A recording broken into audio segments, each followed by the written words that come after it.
législatives arrivent bientôt et assez bizarrement, le gouvernement, j'ai l'impression qu'ils font tout pour ne pas gagner ces élections législatives.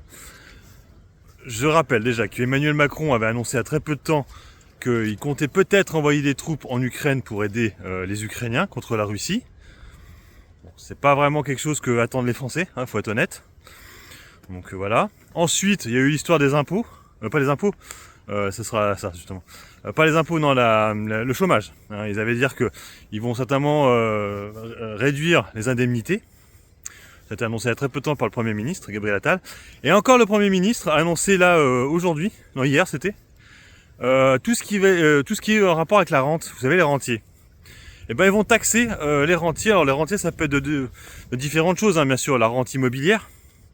Alors après c'est vrai qu'il n'a pas vraiment spécifié quelle rente il parlait. Mais c'est vrai que bon, ça c'est pas les Français qui sont pas contents, c'est les chiens. Et en fait ça peut être une rente immobilière. On sait que Macron n'aime pas trop l'immobilier, mais je crois qu'ils sont déjà un peu taxés. Mais c'est aussi la rente boursière. Et du coup il mettrait des taxes sur alors je sais pas quoi. Une nouvelle taxe sur la TTF peut-être. C'est possible. C'est possible. Pour le coup, ça serait possible qu'ils augmentent la TTF. Au lieu de mettre 0,30, ça pourrait passer à 0,40, voire 0,50. Là, pour le coup, ce serait la merde. Je rappelle que la TTF, pour les traders qui traitent sur la journée, ils la payent pas. C'est pour plutôt ceux qui sont long terme, la TTF. C'est ça le pire. C'est qu'en fait, plus tu vas garder, si tu gardes ta position plus d'une journée, tu dois la payer. Si tu la vends dans la journée, tu ne la payes pas.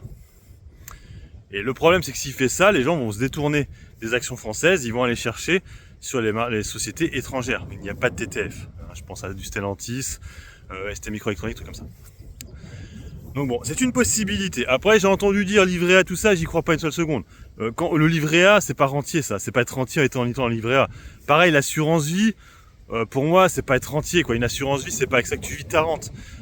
Quand tu vis ta rente, effectivement, c'est quand tu as énormément d'argent en bourse et les dividendes te permettent de vivre sans rien faire.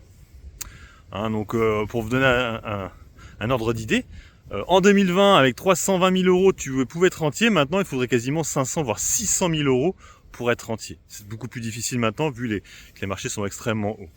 Donc bon, on va voir pour l'instant, c'est que des idées. Mais ils voudraient mettre ça en place avant le mois de juin, donc c'est assez rapide. Bien sûr, c'est une idée qui vient de la gauche là pour le coup. Donc à voir ce que ça va donner. Mais c'est vrai que c'est assez fou. C'est cette nouvelle taxation qui arrive sur la rente.